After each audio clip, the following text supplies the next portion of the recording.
unanimous consent that the chair be authorized to declare a recess at any time. Without objection, so ordered. The Strategic Forces Subcommittee meets today to review the fiscal year 2024 budget request for U.S. nuclear forces. Good morning to our witnesses, Secretary Plum, Secretary Rosenblum, Administrator Ruby, General Bussier, and Vice Admiral Wolf. I'm glad that we can have this hearing as informed by President Biden's budget request. My priorities as we put together the fiscal year 2024 budget are that we keep the current nuclear modernization program of record on track. Where there are delays or bottlenecks, we should identify ways to fix or circumvent them. And we will begin to examine new capabilities outside the current program of record. We need to be thinking about the key infrastructure investments and capabilities we'll need in a decade and start planning and budgeting for them now. We are in a precarious time during our nuclear modernization program. Simultaneously, modernizing the ground, air, and sea legs of our triad was never going to be easy, and we are past the point of no return to ensure new capabilities come online as old capabilities age out. I intend to be deeply involved in the schedules for the Columbia, Sentinel, and B-21 Raider programs, as well as those for the associated warhead and missile systems. And this isn't even to mention the Chinese nuclear breakout that we see taking place, which was never contemplated when New START treaty was negotiated. There are three specific concerns that I would like to highlight today. On the Sentinel ICBM program, there have been some press statements that global macroeconomic issues like supply chain are causing delays to the program. I would like to thank Undersecretary Bill LaPlante for quickly reaching out to schedule a briefing on these challenges, and happy that he will be here tomorrow to brief Ranking Member Moulton and myself. Once we get that briefing tomorrow, we'll be sure to get an update in the works for members of the subcommittee as well. Secretary Rosenblum and General Bussier, to the degree you can say anything about these delays today, it would be appreciated. And I'll let everyone know we will have a classified portion of this hearing immediately upon recessing from this open hearing.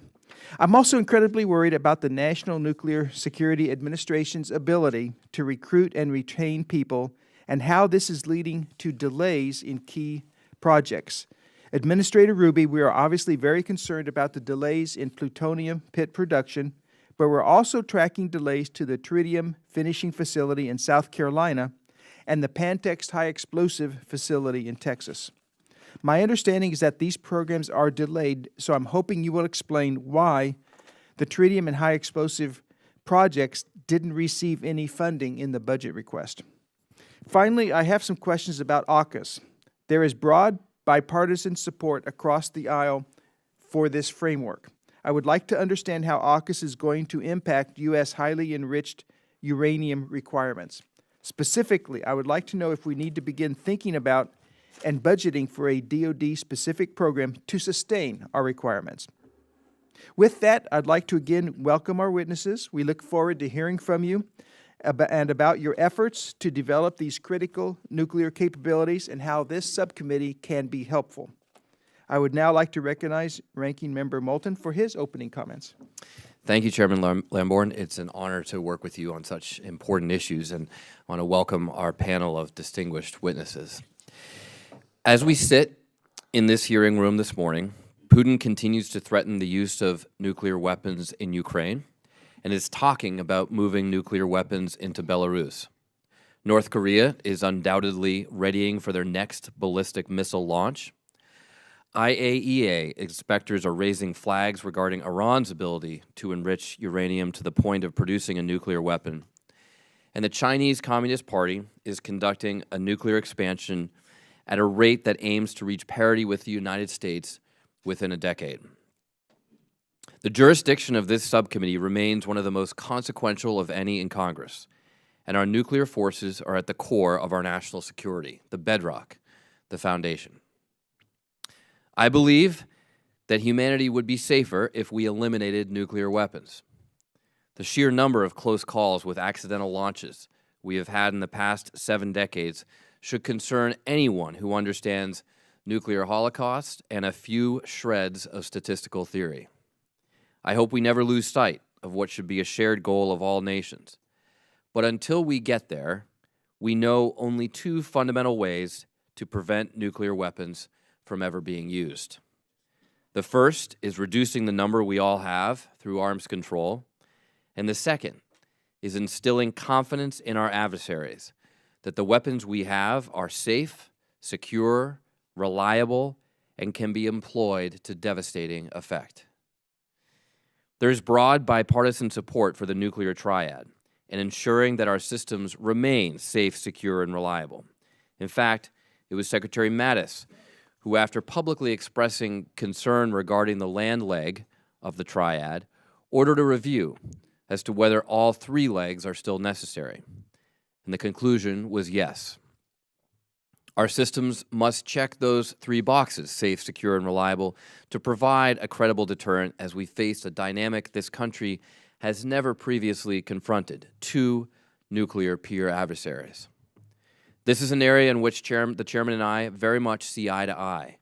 This means making the significant investments across the Department of Defense and the National Nuclear Security Administration, the NNSA, to produce new platforms such as the B-21 and Columbia-class SSBNs, modernized delivery systems such as the Sentinel ICBM, long-range standoff weapon, and the next Trident D5 life extension variant, as well as updating aging NNSA infrastructure across the national labs and production facilities so that they can deliver nuclear warheads on time and on schedule to the services.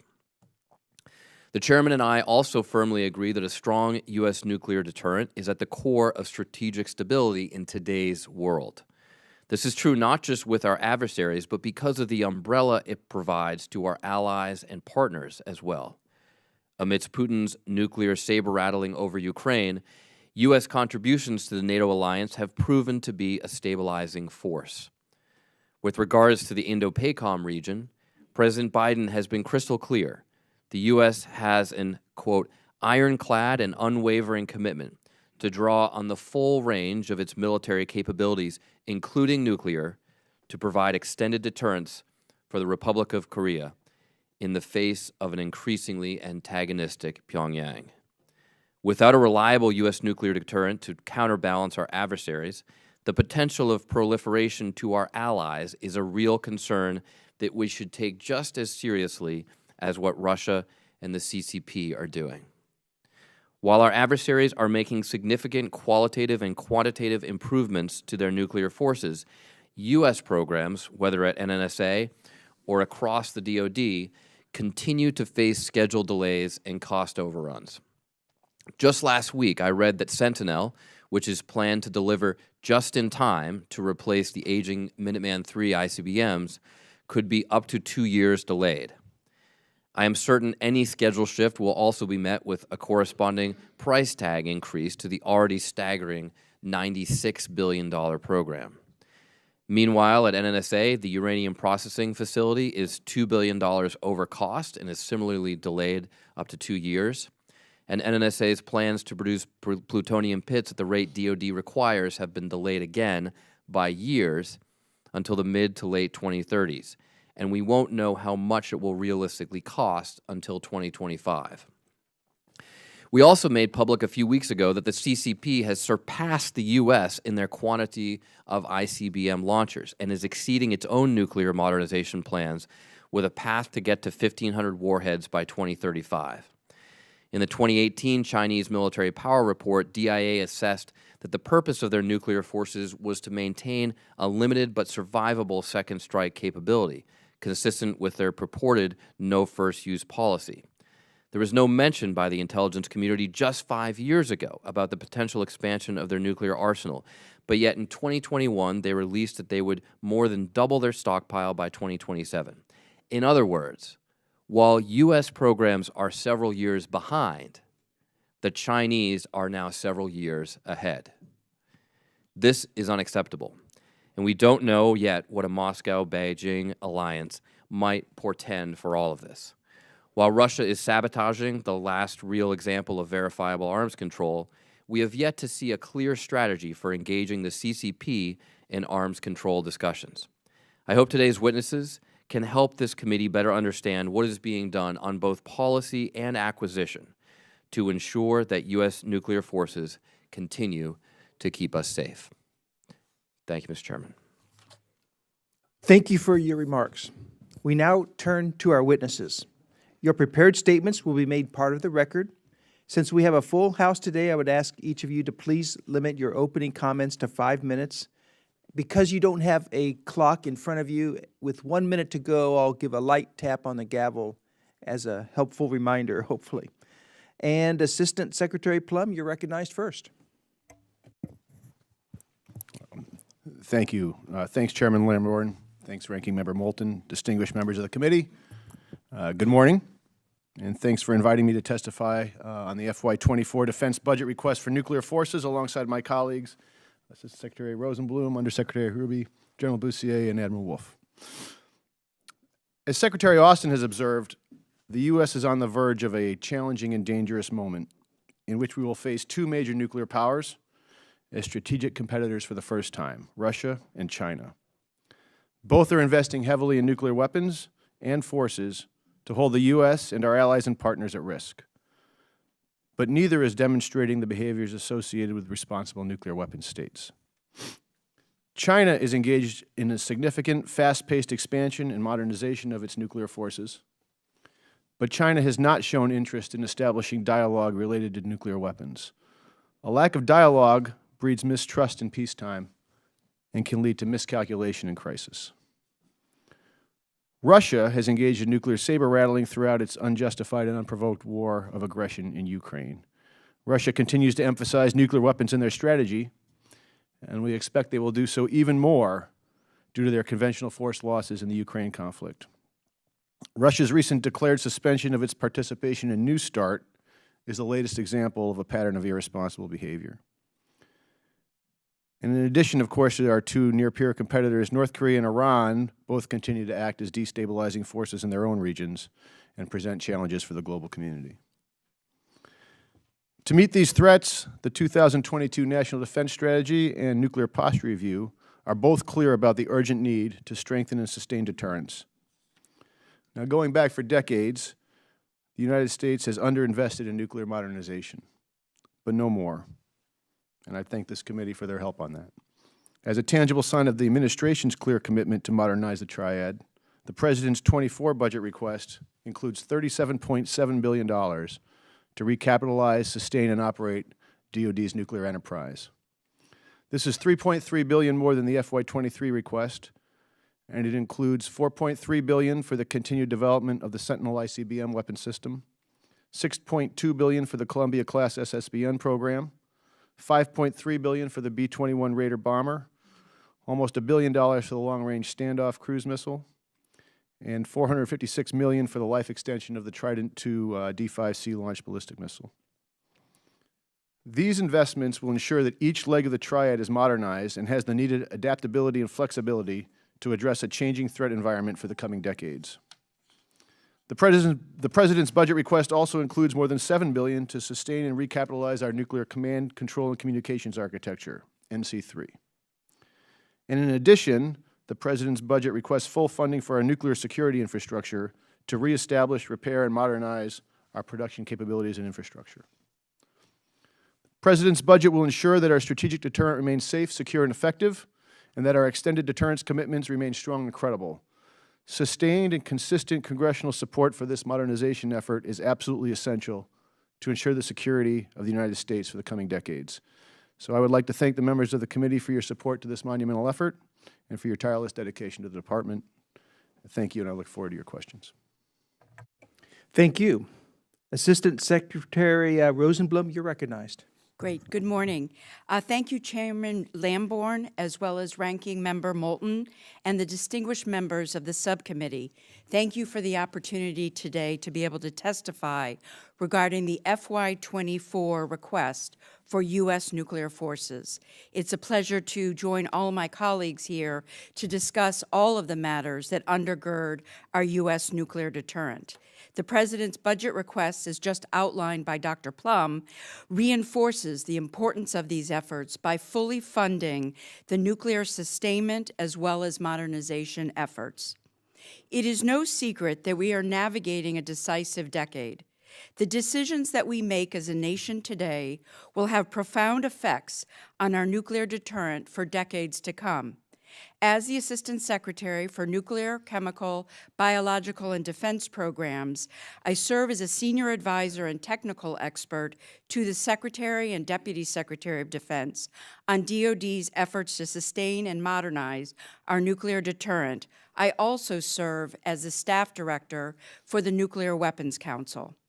As just well articulated by Dr. Plum, the global security environment has continued to deteriorate, and we are facing the prospects of two major nuclear-armed adversaries, both of whom, Russia and China, are growing and diversifying their arsenals. Our adversaries, however, do not represent our only challenge. Today, we are faced with an unprecedented set of cross-cutting risks that affect multiple organizations tasked with sustaining the current nuclear stockpile and simultaneously modernizing the future nuclear triad. These risks reside in our nuclear industrial base, with our future workforce,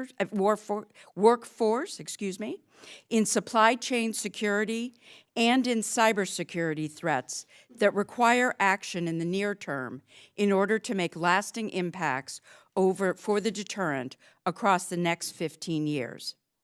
Despite these challenges, we've made significant progress in our weapons modernizations programs, and in my written statement, which I would ask be submitted for the record, contains further details, but I'm happy to answer any of them today for you. As staff director of the Nuclear Weapons Council, I am also pleased to report that the NWC is actively making decisions to modernize a modern, flexible, and balanced stockpile underpinned by a resilient and responsive production enterprise. In addition to executing our statutory responsibilities, the NWC embarked on an endeavor this past year to think broadly about the necessary capabilities and capacities potentially needed for the future and to understand how future requirements may impact on current plans and schedules and the program of record. The Council recognizes that it can no longer make individual decisions related to specific warhead programs, but rather the Council, with all of the efforts of my colleagues here at this table, are focused on understanding a suite of decisions that reflect the priorities of the Department and enable the Council to trade and balance risk across the deterrent and between DoD and the Department of Energy. Our adversaries' technological advances also pose direct risks to both our legacy and future nuclear forces. To that end, I want to thank and acknowledge this subcommittee's support for the Department of Defense's ongoing 2022 Fail-Safe Risk Reduction Review. This represents an historic opportunity to conduct an enterprise-wide review to re-baseline nuclear surety. Finally, as Vice Chairman of the NATO High-Level Group, we are very focused on and helping to lead NATO's modernization of the nuclear deterrent, and we are working very closely with our allies on the B-6112 and in close coordination with the U.S. Air Force and allies to ensure the F-35 is operationally certified later this year for their dual-capable aircraft role. So with this, I'd like to thank the subcommittee for all of your support, and I look forward to taking your questions. Thank you. Administrator Ruby, you're recognized. Thank you, Chairman Lambourne, Ranking Member Moulton, and members of the subcommittee. I appreciate the opportunity to present the President's fiscal year 2024 budget request for the Department of Energy's National Nuclear Security Administration. Chairman Lamborn, a written statement has been provided, and I respectfully request that it be submitted for the record. The deteriorating international security environment reminds us daily of the importance and urgency of the NNSA missions. This security atmosphere and the ramifications of Russia's full-scale invasion of Ukraine are expanding the scope of our responsibilities. As a result, we are laser-focused on the need to accelerate delivery in all of our missions while simultaneously advancing the foundational science and technology that provides the United States with comprehensive deterrence. I am proud of NNSA's progress. The B-6112 and the W-88 Alt-370 are in full-scale production and are achieving planned deployment schedules. The other 3 weapon modernization programs, the W-80-4, the W-87-1, and the W-93, are making significant progress. Our investments in pit production have advanced the ability to produce 80 pits per year as close to 2030 as possible. At Los Alamos, we have produced 40 developmental pit builds, with the first production unit expected late in calendar year 24. The investments made at the Savannah River Pit Production Facility has accelerated progress by conducting early site preparation, removal of unneeded equipment, and procuring long lead items. The uranium processing facility is over 50% complete, with the first 4 non-nuclear subprojects concluded. Non-proliferation efforts also continue to succeed, with 3 disposals of surplus plutonium, removal of weapons-usable materials from countries around the world, and replacement of almost 100 cesium irradiators from U.S. facilities. We have partnered with Ukraine and neighboring countries to train emergency responders, and we have provided equipment to the Zaporizhzhia nuclear power plant. Additionally, the Office of Naval Reactors has completed the refueling and overhaul of the prototype land-based reactor in New York, progressed development of the Columbia-class and SSNX submarine propulsion systems, and supported AUKUS. I'm especially pleased to say the entire enterprise is energized because of the importance of our mission, our emphasis on accelerated delivery, and our investments in science, technology, infrastructure, and workforce. NNSA's FY24 budget request of $23.8 billion, an increase of $1.7 billion over FY23 enacted levels, reflects current national security priorities and remains consistent with the Nuclear Posture Review and other administration policies and strategies. The budget request supports the 5 ongoing weapon modernization programs, 2 Phase 1 exploratory efforts, and enhanced cybersecurity for our networks and digital assurance of our weapons and enterprise. The request responds to inflationary pressures, supply chain and labor shortages in the construction sector by prioritizing funding for ongoing large-scale nuclear production modernization efforts and expansion of non-nuclear production capabilities while delaying some planned construction activities to maximize success. The budget request in defense nuclear nonproliferation continues nuclear risk reduction work and supports a robust nonproliferation regime and international partnerships and advances associated research. Expanding nonproliferation portfolio priorities include the support for Ukraine and preparing for a growing and evolving civil nuclear power fleet.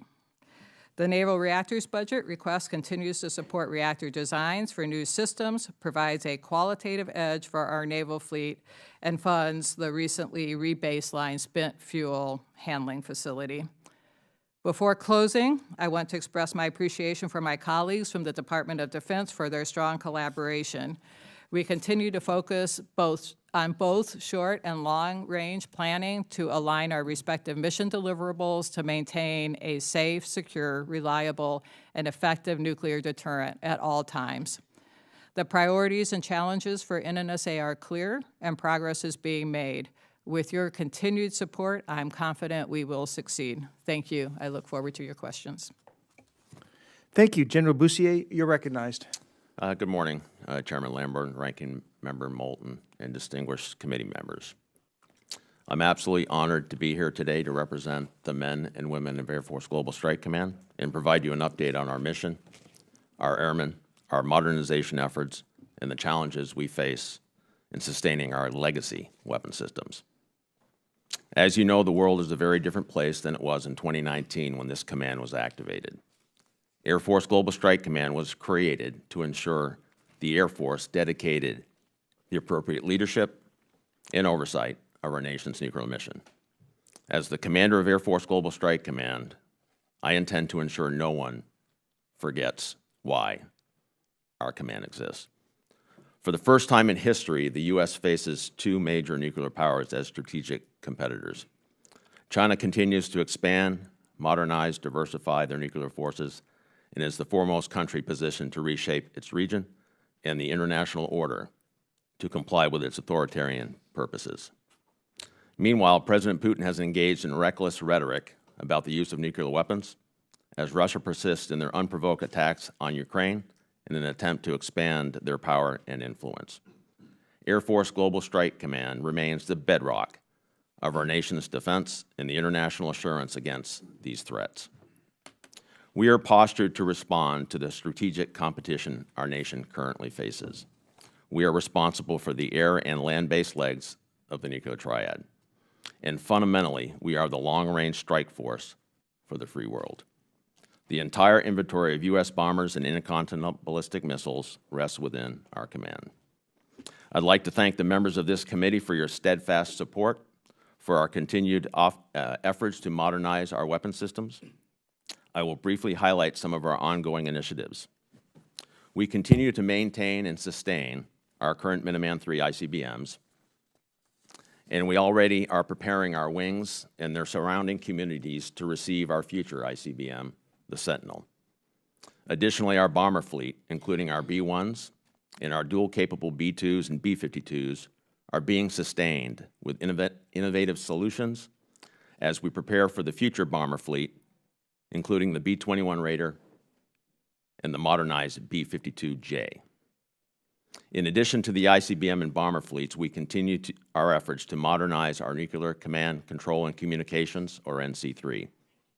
As you know, NC3 is integral to the National Military Command System used to exercise and conduct continuous, survivable, and secure nuclear command and control. We are at a critical time for the United States. The threats we face are more complicated and more dangerous than any time in my career. The evolving global environment demands a credible strategic deterrence, and to achieve this, Air Force Global Strike Command must continue to modernize at the speed of relevance. Unique to our command is our requirement to maintain full operational capability with our legacy nuclear weapon systems to answer the President's call until the new weapon systems are fully operational. The nation's nuclear enterprise is the foundation of our nation's defense, and integrated deterrence will not operate as designed without the stability it provides. To maintain the security of our nation and of our allies and partners, the U.S. must ensure our weapons are capable and ready, our airmen are empowered and equipped. The airmen of Air Force Global Strike Command continue to fulfill our mission with discipline, excellence, and pride. However, a number of our airmen also face personal challenges, including health concerns, housing and child care availability, and we are working to develop prompt and comprehensive solutions to ensure our airmen are getting the care they need and deserve. Last December, I was honored to be confirmed to be the commander of Air Force Global Strike Command. There is no other job I would rather have. Strategic deterrence and long-range strike are foundational to our nation's defense, and Air Force Global Strike Command is the backbone of these mission sets, where their legacy platforms and our modernized forces and our devoted people. We safeguard our nation now and the decades to come. Thank you for your time, and I look forward to your questions. Thank you. Vice Admiral Wolf, you're recognized. Good morning, Chairman Lamborn, Ranking Member Moulton, and distinguished members of the subcommittee. Thank you for the opportunity to testify on the Department of the Navy's budget priorities for nuclear forces. I'd like to thank this subcommittee for its continued support of the Navy's nuclear deterrence mission. The mission of my command, Strategic Systems Programs, is to provide credible and affordable strategic solutions to the warfighter. To quote from the administration's 2022 Nuclear Posture Review, and as said many times already this morning, in a dynamic security environment, a safe, effective nuclear deterrent is foundational to broader U.S. defense strategy and the extended deterrence commitments we have made to allies and partners. For nearly 7 decades, the Navy has provided unwavering support to the sea-based leg of the nuclear triad. The coming year will build on this remarkable history. Later this year, the Navy will conduct the final demonstration and shakedown operation for an Ohio-class ballistic missile submarine, demonstrating the unmatched reliability of our sea-based nuclear deterrent. Alongside our partners in the UK, we will celebrate the 60th anniversary of the Polaris Sales Agreement. In coordination with our colleagues at NNSA, the W93 Mark 7 program continues on schedule, further demonstrating our commitment to responsible stewardship of the nuclear stockpile. As this work shows, we must continue to sustain today's deterrent while modernizing for the future. The Navy continues to manage the nuclear strategic weapons system across 3 main mission priorities: sustaining the current weapons system, D5LE, through Ohio end of life, developing the strategic weapons system of the future, D5LE2, for the Columbia class, and safeguarding our special relationship with the United Kingdom embodied in the Polaris Sales Agreement. First and foremost, we must maintain the current D5LE missile inventory and provide the necessary operational support to sustain Ohio-class submarines through the end of their life in the early 2040s. All of our life extension efforts remain on track, and our current program will support the deployment of all existing warheads. We must also recapitalize our supporting Navy nuclear deterrent mission infrastructure to support and sustain nuclear weapons and SSBN operations that enable sea-based strategic deterrence. Secondly, we must continue to ensure the transition between Ohio-class and Columbia-class submarines stays on schedule. For my command, SSP, this requires a seamless transition of the current Trident II D5LE weapon system and missile inventory onto the new Columbia-class ballistic missile submarine. We have already started the work on the next variant of Trident and its corresponding weapon system. This next generation of D5LE missile, D5LE2, will continue to meet required missile performance while providing flexibility in the system to adapt to meet future warfighter requirements.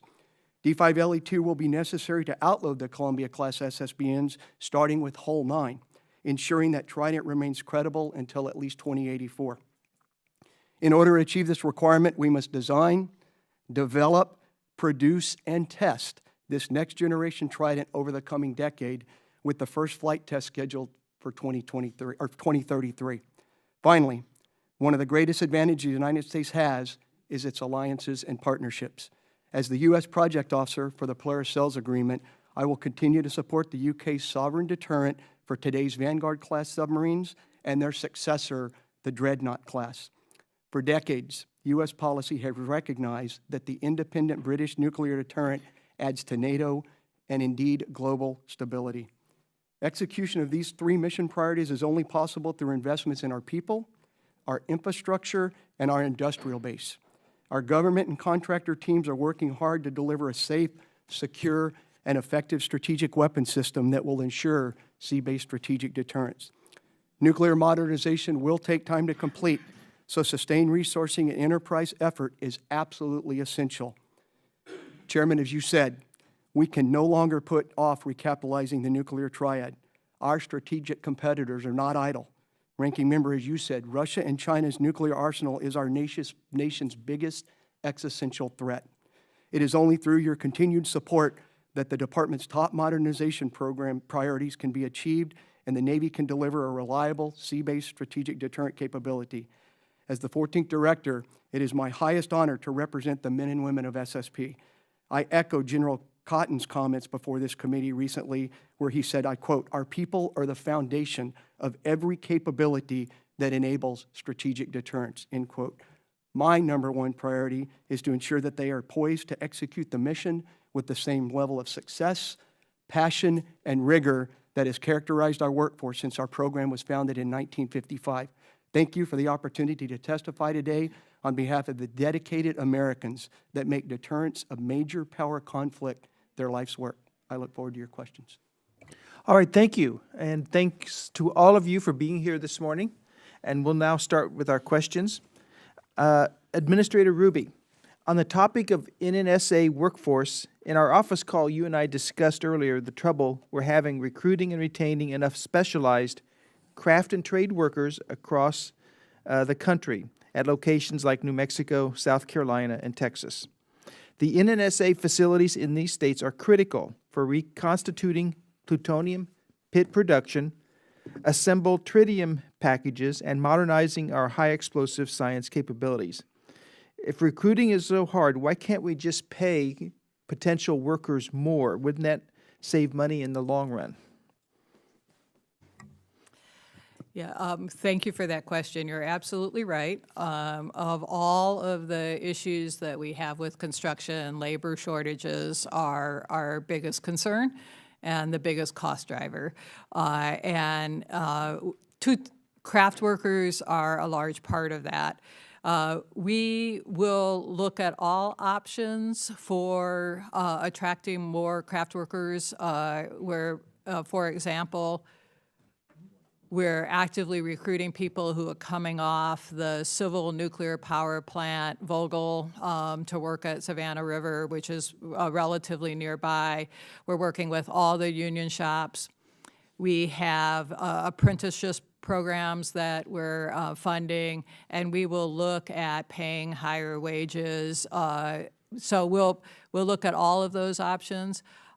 We have, now that we are tracking very closely our craft worker shortage, I think we can tailor the solutions in a more effective way. Thank you. Okay, thank you. On the Sentinel delay, I want to ask several questions here. Secretary Plum, I'll start with you. From a policy point of view, recapitalizing the land-based leg of the triad with the Sentinel program is something this administration is completely committed to. Isn't that correct? Absolutely, sir. Thank you. And Secretary Rosenblum, as the witness from the Acquisition and Sustainment Office, is it correct to say the changes in the Sentinel schedule are the result of macroeconomic factors and that the need for the program remains unchanged? Yes, that is true. Okay, thank you. And General Bussier, and let's drill down into this just a little more. You're responsible for sustaining the current Minuteman III system. Do you agree that the need for the Sentinel program has not changed? Chairman Lamborn, absolutely not. It hasn't changed.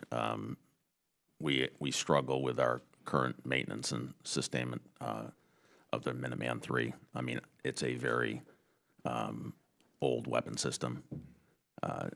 In the last 5 years, we've had 2.5 million maintenance man hours, which was a 30% increase over the previous 5 years, and we're anticipating a 25% increase in the next 5 years. So the solution to that aging weapon system is the Sentinel.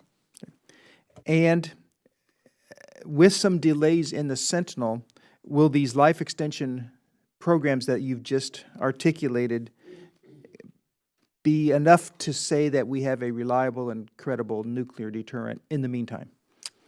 Yes, Chairman Lambert, I would agree with that statement. I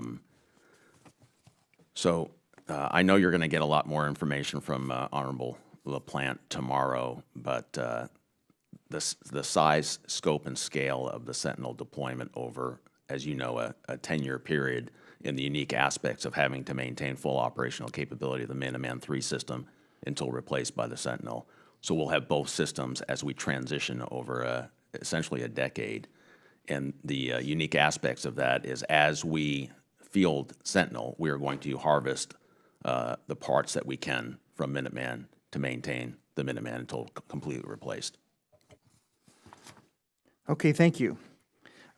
Admiral Wolf, can you describe the need for a second life extension for the D5 missile and why production of additional DSLE missiles is not practical? Yes, sir. Thank you for the question. Yeah, so if you look at where we're at with our industrial base, we have gone out of production on essentially every major component of the Trident D5 life extended missile. So that's the first issue. We've got to address obsolescence and life issues of the current system. Additionally, as we start to fill Columbia's, and if you remember in my opening statement, I talked about the 9th hull of the Columbia class. The reason that is so important is because at that point, the current inventory of Trident D5 life extension missiles that we've got will not be sufficient to outfit from Columbia Hull 9 and into the future for the remaining platforms, and then backfit where we need to get on the first 8. So both of those are driving the need for us to have additional assets to both life extend and provide those to Columbia for the future. Okay, thank you. General Bussier, back to you. How are you preparing to field the Sentinel missile, and what investments in equipment and personnel will be necessary to meet the planned deployment schedule? Chairman Lamborn, there's a lot of facets for fielding this weapon system. The first point I'd like to make is the full operational capability is a unique part of any weapon system in the Air Force, or in the Department for that matter, where you have to maintain full operational capability versus off-ramp and on-ramp, typical of other weapon systems. So that's a unique aspect of it. It'll require increased manpower for that transitionary period. It'll require our operators, our maintainers, our defenders to have to maintain those two weapon systems as we transition.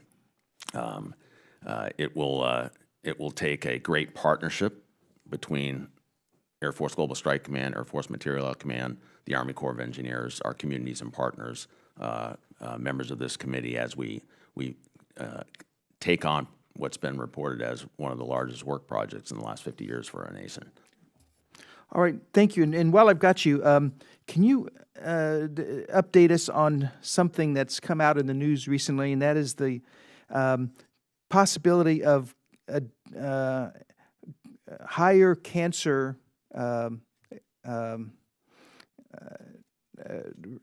findings with people that have been involved in these programs. Where do we stand on researching and getting to the bottom of that? Thank you for asking that question, Chairman Lamborn. It was illuminated in January from a member in Space Force that used to be serving in the Air Force as an ICBM operator at Malmstrom Air Force Base. And this member had been diagnosed with non-Hodgkin's lymphoma, and several of his colleagues that had served at Malmstrom about 15 to 18 years ago had also been diagnosed with non-Hodgkin's lymphoma. So although there had been previous studies specific to Malmstrom, I asked the Air Force Surgeon General and the Chief and the Secretary if I could do a more comprehensive study that looked across all of our AFSC's Air Force specialty codes that serve in the missile field operations at all three of our bases to make sure we have a deep understanding if we're putting our airmen at risk, and if we are, we're going to mitigate it.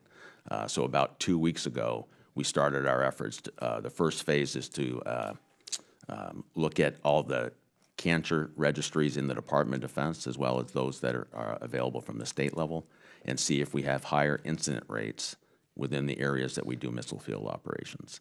And if we do, then we're going to go down into the next level of the study to assess what is causal, and then hopefully be able to mitigate it. Do you have a timeline on how long that's going to take? We're anticipating getting the data out of the database is going to take anywhere from 6 to 10 months. But we're not going to wait until that's done. If we find something, then we're going to drill down into that causal area. Okay, and please keep the subcommittee and full committee informed on that. Absolutely, Chairman. And lastly, my last question will be, who can update us on, we've talked about the other programs in more detail, but the LRSO, who would like to give us a breakdown on where that stands right now? Yes, I can, Representative. The LRSO achieved milestone B in 2021. It remains on track. It's currently in the EMD phase, and I'll ask Administrator Ruby to provide detail with regards to the warhead for the LRSO, but the big takeaway is it remains on track. Okay, thank you. Representative Moulton. Thank you, Mr. Chairman. General Bussier, you have detailed how tricky this transition is from Minuteman III to Sentinel, and how Minuteman III is aging quickly. So how are we going to deal with this 2-year delay? Ranking Member Moulton, I wouldn't necessarily characterize what was in the press as equating to a 2-year delay. So what I think the program office is doing very innovative is they've bundled the weapon system into kind of 3 different areas. So there's the missile itself, then there's the command and control architecture or the launch facility, and the construction, the MILCON, and then there's the support equipment, and they've kind of bundled all that. What I think the article kind of illuminated was potentially the macroeconomic impacts to the missile itself, as well as some workforce challenges the contractor's having. But what it doesn't illuminate is the success not only in organizing this large project the way the project office has done it, but also the fact that they've moved certain things left of schedule and had great successes, for example, recently with the Stage 1 rocket. So there's a very discrete challenge in the missile based on workforce and technology, but other facets of this program are actually moving left of schedule. Right now, I am not, 3 years into a 7-year developmental process of this program. I have confidence that the program office, and again, I believe Dr. LaPlante will provide more illumination of this tomorrow, is able to take that program where it needs to go. Do you think there's anything more important for our national security as a nation that we are doing than this kind of program? No, sir. I think, in my opinion, this is our nation's most important mission. Okay, so if it's our most important mission, I hope there is a plan to not just limit further delays, but to actually get us back on track. Because I would point out that the macroeconomic challenges that you described, the troubles because of COVID, the supply chain issues because of COVID, worldwide COVID economic recession, those are all challenges that our adversaries have faced as well.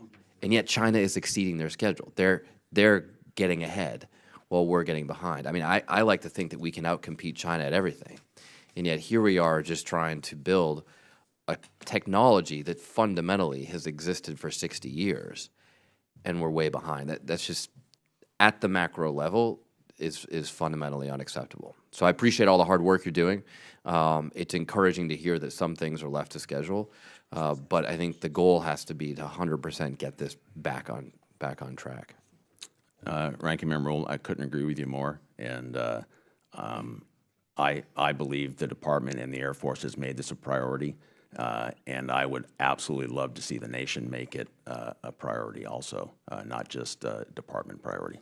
Well, I think the nation has made it a priority because taxpayers are funding this to 100%. Yeah, Ranking Member Moulton, I wasn't referencing the funding stream. I was referencing, great innovative minds and wanting to come and work in this business. Got it. Et cetera, where the nation, our talented youth go, I want to go serve in that capacity to defend our nation. Well, that's a very good point. We should continue that discussion. ASD Rosenblum, do you have anything to add to this? Yeah, no, thank you very much. And I know you'll hear tomorrow from Dr. LaPlante along with Chairman Lambourne.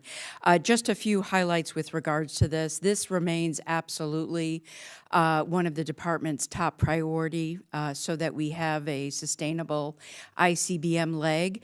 There have been a number of constructive recommendations that the Air Force has made to Dr. LaPlante by way of buying things in long lead items and a variety of different acquisition mechanisms that he has approved last night. He'll be able to detail those for you tomorrow. The department has also used to full effect the Defense Production Act in giving the Sentinel program the DX rating, which means with suppliers it will be preferenced. And we are also working hard along with the Air Force with regards to some of the workforce challenges. So it is really a combined OSD and Air Force effort to make sure that this program remains on track. As of now, we believe we're still aiming for the threshold objective date of 2030, but it would be premature to let you know the degree to which these particular actions will move the schedule further to the left. Okay, thank you very much. Dr. Plum, what specific options is the administration considering to respond to Russia's suspension of New START? Thanks for that question, Ranking Member Moulton. So just to lay the base work, on February 28th, as I testified last time, Russia passed its law and declared they were suspending participation in New START, and we have not received any daily notifications from them since that time. Just this week, which, yes, that's yesterday, we had a further interaction with Russia, pressing them on the upcoming end of the month. There is due a semi-annual data exchange every 6 months. Under the treaty, we exchange data on kind of high-level numbers. Russia responded that they will not be providing that information, and so as a diplomatic countermeasure, the United States will not be providing that information back. We are going to continue to examine what other diplomatic countermeasures are appropriate, and what we're trying to do, sir, is balance both responding to Russia's irresponsible behavior, but to continue to demonstrate what we believe a responsible nuclear powers action should be. Okay. With respect to China, there are a lot of analysts, observers who think that China is not going to be willing to enter arms control discussions until they essentially reach parity with the United States. Is there any daylight there? Are there any places where we might be able to convince them to come to the negotiating table before that point? I mean, I think we should all hold out hope, and we should continue to pursue. I do believe there are track 2, which is non-governmental conversations that go on. But as far as track 1, I'm not aware of any progress on that front. Okay. This is something that the chairman and I have discussed. Is we would like to see a real strategy here for how we're going to even just imagine an arms control framework that encompasses dealing with two peer adversaries. Now, I'm just asking, how do we even start the discussion with China? But to think behind the scenes about how we get to this point where we have some trilateral arms control agreement is something that we should be thinking about today, even before they're willing to come to the table. One final question for Administrator Ruby. Your FY24 budget request shows increasing costs, schedule slips for many of the programs and projects that are key, as you've detailed. Will NNSA's Enhanced Mission Delivery Initiative, outlined in the September 22 report, allow the agency to recover schedule and cost overruns? And can you provide specific examples of how NNSA will hold contractors accountable for their performance, including cost control? Yeah, thank you, Congressman Moulton. The EMDI initiative stands for Enhanced Mission Delivery Initiative. It was aimed at making our enterprise more efficient across the board in many ways. With respect to construction projects and the delays associated with that, there's one specific recommendation that has to do with the inefficiencies involved in acquisition that we're working very hard. That should save us weeks or months every year in the approvals between the people doing the work, the contractors doing the work, and the government. So it is specifically aimed at improving the schedules for the construction projects and all the efficiencies across the enterprise. Okay, thank you, Mr. Chairman. Thank you. And by way of reminder, upon every member here asking their questions in this open hearing, we'll immediately go into recess for a brief time and reconvene up in 2337 in the skiff for everyone who has the appropriate clearance. Representative Wilson. Thank you, Mr. Chairman, and thank each of you for your service. And I am really grateful Chairman Doug Lamborn was correct. Concern Secretary Ruby about tritium production. I'll be getting to a question on that. And then it's really bipartisan, as you see, our hopes for all of you to succeed for the American people. And in particular, I agree with Ranking Member Seth Moulton that we've got a situation, obviously, with war criminal Putin, where he just this week has, aside from murdering people in Ukraine, he's now threatening the security of the people of Belarus by placing nuclear capabilities there in that should be sovereign country, which has been virtually annexed by Putin. And then we have the Chinese Communist Party, obviously making threats to Taiwan, to America. And then it was disconcerting to me that the Chinese spy balloon could easily have been monitoring the Savannah River site as it traversed across North and South Carolina. And then with the regime in Tehran, the threats that they make, their capabilities of developing ICBMs in the midst of anything else, and they have a goal, and it's the vaporization of Israel, the vaporization of the United States. And so as we have democracies of rule of gun facing the authoritarians of rule of law, by rule of gun and with democracy's rule of law. Again, I just want to thank you for what you're doing. And Secretary Ruby, I'm really grateful that the communities of South Carolina and adjacent Georgia are extremely supportive of the plutonium pit production mission at the Savannah River site. And maintaining the enacted levels for this is necessary for nuclear deterrence. With that, sadly, the NNSA will not be able to meet the requirement of producing 80 pits per year by 2030. How critical is it that we do everything we can to minimize the delay and reach the requirements as close to 2030 as possible? Well, thank you, and I appreciate the question, and I definitely appreciate the support from the local communities in South Carolina. The pit production, recreating the ability to make pits in the United States at the rate of about 80 per year starting in 2030 remains important. We also have known for a couple years now that the 2030 date was going to be complicated for us. The 80 pits we're going to make 80 pits per year. In fact, we're likely to make more than 80 pits per year because of the demand once we get up and running. But the time requirement is very difficult for us. And while we continue to try to do everything we can, and we've made some important decisions thanks to the support last year, the funding last year, we're doing some acceleration activities with pre-buying equipment, with doing demolition in the existing building that needs to be done before we can start new construction, and some other site preparation work and training facility and a high-fidelity training facility. So we're doing lots of things to try to accelerate progress. And most importantly is we're working with my colleagues here in the Nuclear Weapons Council to make sure that we have a credible plan to keep our and then in this case, it's associated with the ground-based ICBMs to keep those systems, reliable at all times. And so we have, we're accelerating pit production, and we're working closely to make sure schedules stay aligned and that our nuclear deterrent is effective. Thank you. Again, Chairman Lamborn is correct again on his concern about the tritium production. And this is so important because it makes nuclear weapons a thermonuclear weapon. It boosts the chain reaction inside the weapon and increases magnitude dramatically.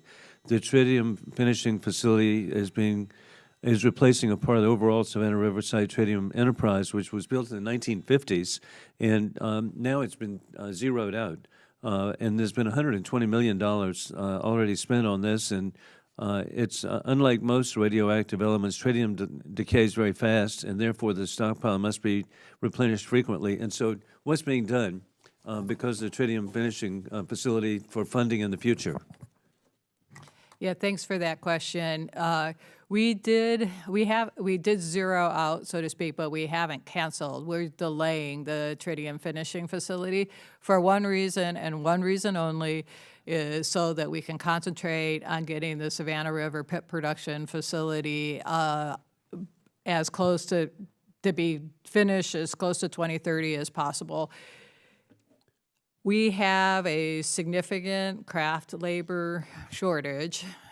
If we have two big projects going on at once, we're going to have a bigger craft labor shortage. So we're delaying the tritium finishing facility. We'll restart it. If you look at the FinCEP, we'll restart it in 2027, with construction expected to start again in 2029 as as it fits into the overall construction plan with SRPPF. So we know we know we can maintain the current tritium facility. We will have a tritium for our gas bottles. We're just trying to update that facility, make it more modern. Thank you. Thank you very much.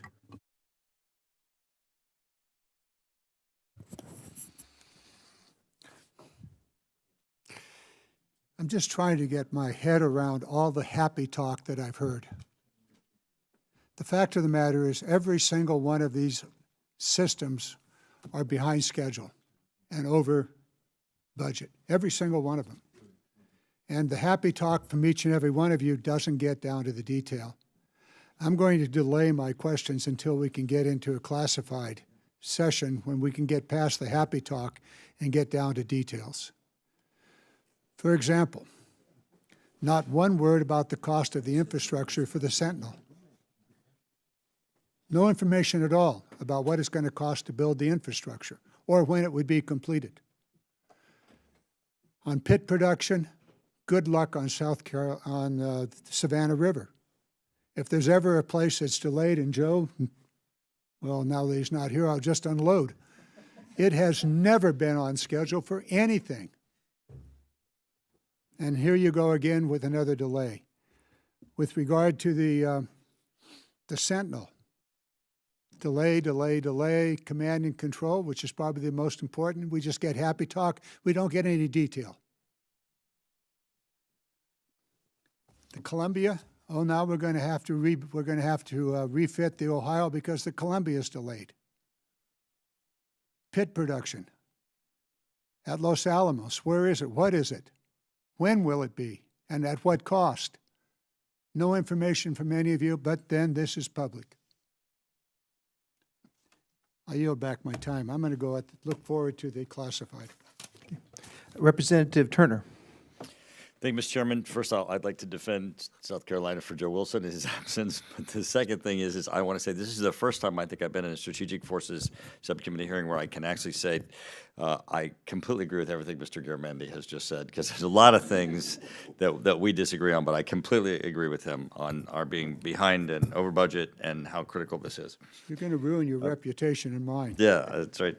Well, we're good friends, so that helps that we can agree on this. So in the Intel Committee just yesterday, we had a hot spot, and Ms. Houlihan serves with me on the Intelligence Committee, on focusing on Russia and China and their nuclear weapons, both deployed stockpiles and their research projects. Of course, it's classified. I don't want to talk about classified things. You have the opportunity later to talk about classified things, but there's a number of things that are not classified that, General Admiral, I want to discuss with you. And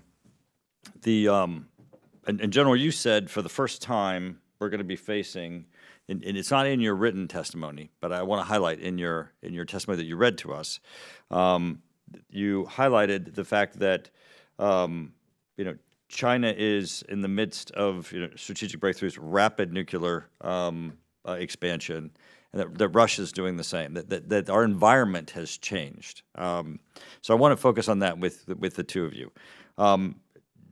Would you both agree then, the aggregate, that China and Russia are increasing their number of deployed nuclear weapons, their stockpiles, that both are increasing? General? So, Congressman, as it relates to Russia, if you believe what they stated, they're going to comply with the New START treaty deployed operations. That's just strategic. I'm talking about aggregate. For non-treaty accountable weapons, they've expanded and diversified that portfolio. It's not accountable under any treaty program. Right. The unclassified numbers are around 2,000, and we can discuss other things in the closed hearing. So back to my question, do you agree that China and Russia are increasing their aggregate deployed nuclear weapons and their stockpiles? So that was Russia. As it relates to China, absolutely.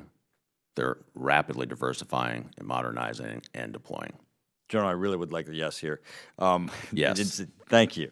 Admiral, do you agree that China and Russia are increasing their aggregate deployed nuclear weapons and stockpiles? Yes. Excellent. General Admiral, we signed the New START treaty in 2010. Russia, since that time period, has announced Skyfall, which they tested in 2019, post New Start. Poseidon, their underwater unmanned or torpedo, however you want to refer to it, 2023. Avangard, their hypersonic weapon. And what we call Satan, their larger MIRV that could have up to 15 nuclear warheads. All of those are since New Start.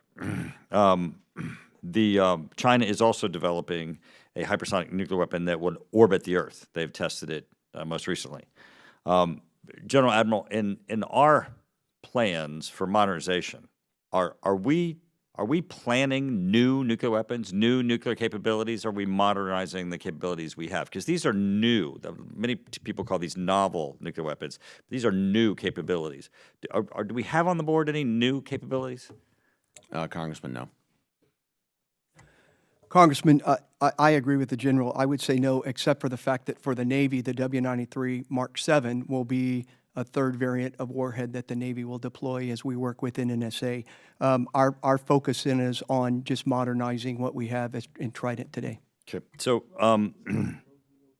Ms. Ruby, Dr. Plum, we have, I believe, as a fallacy, pursued the view in policy that if we constrict, if we go down in our numbers, that others will follow. Clearly, China and Russia are not following. They're reaching new capabilities. They're increasing their overall numbers. Why then, when we get our nuclear posture review, that there's no change other than the fact that you're recommending that we get rid of SLCM? Why is it that in a period of expansion, and as we look in the future, we're going to have expansion, that there's no recommendation from this administration of a change in our nuclear posture? So, Congressman, first of all, thank you for the question. Second, I'll just say that under the current security environment, we see no need to change our nuclear force posture. But the nuclear posture review makes clear that we're going to continually review the security environment and make changes if required. And so I don't want the concept that we're not changing right now to indicate that we aren't looking towards the future and constantly reevaluating and seeing what might need to be done. Do you have an answer also? Yes, I would just concur with what Dr. Plum has just articulated. Thank you, Chairman. Thank the witnesses for being here today. From the opening comments of both the chair and the ranking member, along with many of the statements by our witnesses, we continue to talk about the challenges of the workforce, the craft worker in particular.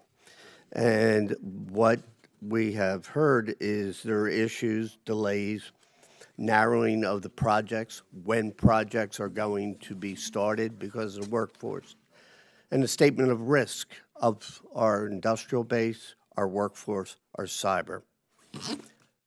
But what I'm not hearing is, we know it's a problem. I'm not hearing any specifics on how we are addressing this. For the chairman to bring out, why can't we pay them more, is a rather simple question, but it goes right to the heart of it.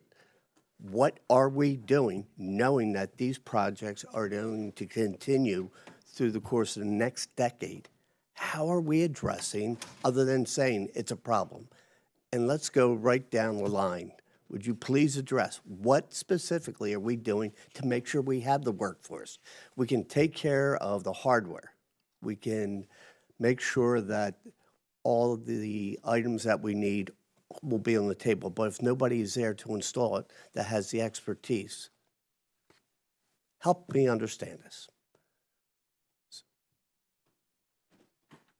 Yeah, let me kick off. Representative, you've done a very nice job of articulating the challenge that's facing this country across the board, where we no longer have a robust manufacturing workforce, and it's something that our country needs to be recreating. Specifically at the Department of Defense, we are investing in the current workforce as well as developing, under the Defense Production Act, a number of programs and projects that are designed to develop the workforce that we will need over the next 10 to 15 years. Can I hold you investing just with- one moment so we get a better understanding? We have the manufacturing and then we have the construction, two completely different worlds. But when you talk about Defense Act, it was recently put on for hypersonics. What programs do we have that has been applied to? And what does that do to increase? So under the industrial base analysis program, we have monies that are used in order to build programs to train welders, to train mechanics, to train construction workers, everything that we are going to need across the nuclear modernization program, whether it be on the East Coast in terms of our submarine force, working closely with the Navy with regards to that, as well as some of the other areas. I'll leave it to Administrator Ruby to speak specifically to the NNSA complex. It's something that the department is investing in over the long term, recognizing that we will continue to these modernization programs over the next 10 to 15 years, and it is an area of focus for both Secretary Austin as well as our Deputy Secretary in terms of having both the commercial and the organic workforce that we need. Thank you.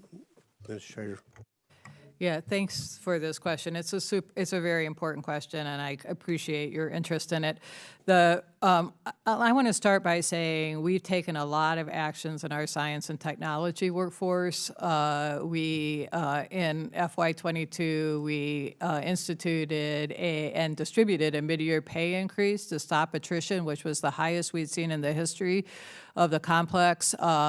We leaned into flexible benefits and pay adjustments for 23 as well, and we're seeing our attrition come back to closer to normal rates.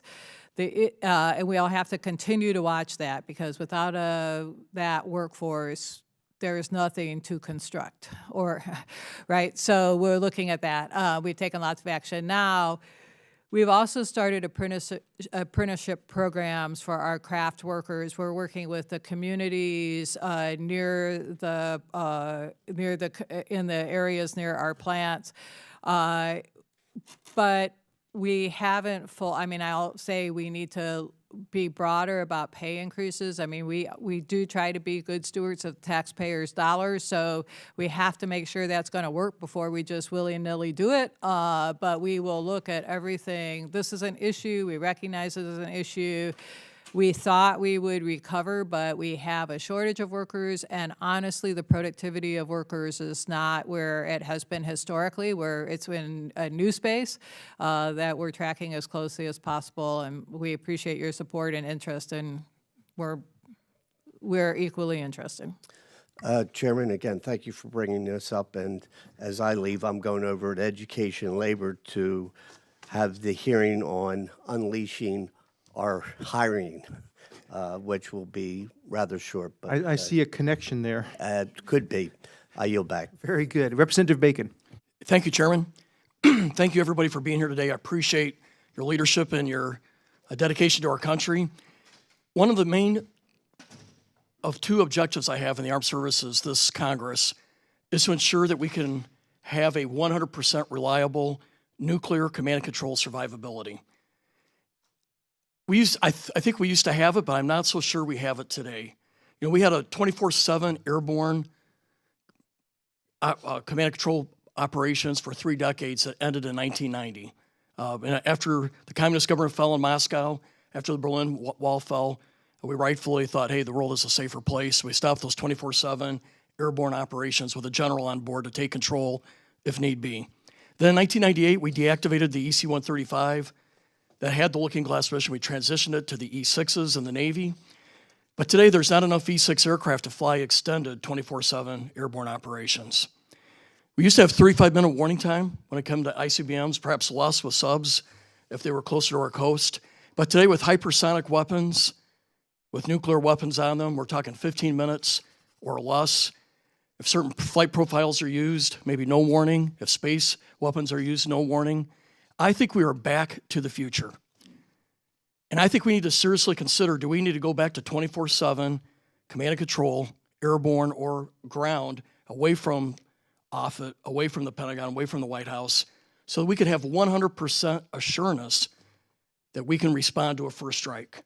And it's not really about us having that assurance. It's about the Russians and Chinese having that assurance so we have deterrence. So my question is really to Ms. Rosenblum and to General Bussier. If we funded a big enough fleet for 24/7 operations with a new platform, would that not improve our command and control survivability? And should that not be a requirement coming from DOD? Thank you. Let me make a few remarks and then turn it to General Bussier.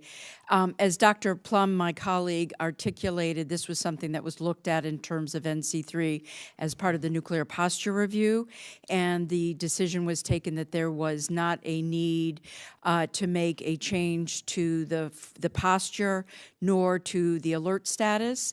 That said, we are very actively engaged in an upgrade and a modernization on the NC3 systems that we have, and Stratcom, which is the enterprise owner, as you're well aware, of that, is working very actively with both the Air Force and the Navy on that modernization upgrade. If I may interject, I'll turn to General Bussier. I used to be the general on board of the Looking Glass mission. I'm not convinced we can respond within 15-minute warning time. That scares me. I think it's unacceptable in my view, and I'm going to do everything we can to get this fixed. General Bussier, thank you. Congressman, thank you for the question. The only thing I'll add to what Honorable Rosenblum said was I know General Cotton and Stratcom are evaluating all the different facets of command and control. As you know, there are different avenues by which we can perform that mission. One of them is in the air domain. And as you know, probably better than most, that mission was aggregated into the E6B years ago.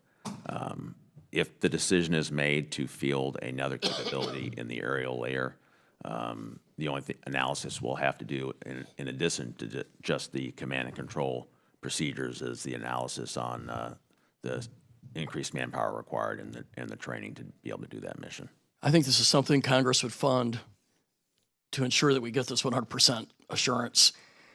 And I do hear a lot about, hey, we're studying, we're looking at it. I think time is of the essence. We have Russia invading Ukraine, talking about moving nuclear weapons into Belarus. They've already shown the propensity that they will attack if they think they can get away with it. Right makes might, or might makes right in their mind. So I think we need to communicate to them that there is no way that they can catch us off guard, and I think it's imperative for the safety of our country. One last question for you, General, if I may. The Navy is transitioning the E6 for its TACAMO mission to the 130s. What does that portend for the Looking Glass mission? Or maybe I should ask the Admiral, I don't know, but whoever's best on this one. Congress, again, as the Navy transitions to their new platform for the TACAMO mission, the Looking Glass mission will be performed based on what General Cotton decides is the best platform for that. That may or may not be in the aerial layer. Okay. Just to let you know, we'll be pushing this. I think time is of the essence. We can't have years of discussions and analysis and treading water. I think we got to push forward. Thank you. I yield back. Thank you, Representative. Thank you for articulating that important issue. And for your information and for everyone on the subcommittee, we are going to have a briefing on NC3 to bring us up to speed, hopefully, on April 19th at 4 p.m. Great. Thank you. Thank you. Representative Carbajal. Thank you, Mr. Chairman. Ms. Ruby, in September of 2022, the GAO assessed the NNSA's nuclear weapons cybersecurity practices and found, quote, the NNSA and its contractors have not fully implemented 6 foundational cybersecurity risk practices. Based on the findings, the GAO recommended 9 actions that the NNSA could implement to protect cybersecurity threats. In November 2022, the NNSA agreed with each of the 9 recommendations. Can you provide a status on the implementation of these recommendations and how the FY24 budget addresses these shortfalls? The thought of our nuclear weapon systems being vulnerable to a cyber threat is pretty terrifying. Yeah, thanks for that question. What you'll see in the FY24 budget for our IT and cyber infrastructure programs is a 30% increase over the 23 enacted. I may have said 23 for our 24 budget. In addition, there's a almost 40% increase in a program we call Nuclear Enterprise Assurance, which is the cyber and other sabotage associated with the weapons program. So we've increased both of those programs substantially in FY24. This is a threat that we take very seriously, how we deal with cyber in the enterprise, our IT systems, and frankly, it was ignored. I also just want to say with respect to that GAO report, it did mention a number of good things that NNSA has done and progress, but we like you said, we agree with all the recommendations and we're working hard on it. Thanks. It sounds like it was a bandwidth issue because you don't have enough resources. Yeah, and we appreciate the government has authorized a pay increase for people in these fields, in the cyber fields, which will help us attract and retain federal employees in the cyber area, which we really need to do. Thank you. General Bussier and Admiral Wolf, what are you doing to ensure your programs are protected from a cyber threat? So from an Air Force perspective, Congressman, 16th Air Force kind of runs our cybersecurity really as a supportive component to both STRATCOM and obviously as the Air Force Global Strike Command's the air component to STRATCOM. So we have a dedicated numbered Air Force that does that for us, as well as individual airmen that maintain our networks. Admiral Wolf? Yes, sir. So for our program, everything that we do, cyber is an integral part of the design development. It's an integral part of how we test things. We also do other types of testing, and I'll just leave it at that. As a matter of fact, we just took Secretary Rosenblum over the past year. She actually went and looked at our program and how we do a lot of the cybersecurity aspects of what we do in Trident. So it's not just what we do internal, but it's what the department does as well to oversee, to make sure that we're doing all of the right things, not just now, but as we look into the future. Thank you. General Bussier, I received notification recently that the Air Force canceled the Sentinel reentry vehicle facility that was intended to be built at Vandenberg Space Force Base, which is in my district, due to requirement uncertainty. We were told the cancellation and delay won't impact the first test, flight test for the Sentinel program. What can you tell me? Will it have an impact on the overall readiness of the Sentinel program? If so, what are you doing to minimize the impact of this delayed construction? Congressman, I might have to take that one for the record. My understanding, we just slipped it, didn't cancel it because of the need date. But I will take that for the record and get back to you. I understood it was canceled, so then I was going to ask you, what can we do with $48 million at Vandenberg Space Force Base to prepare for the construction of this facility? But I'll let you answer that later. Ms. Ruby, it is my understanding that the NNSA has great success with the Minority Serving Institution Partnership Program. Can you please give us more information on this effort, how successful it's been to recruit, hire, and retain a talented workforce? How is this program executing compared to other initiatives across the agency?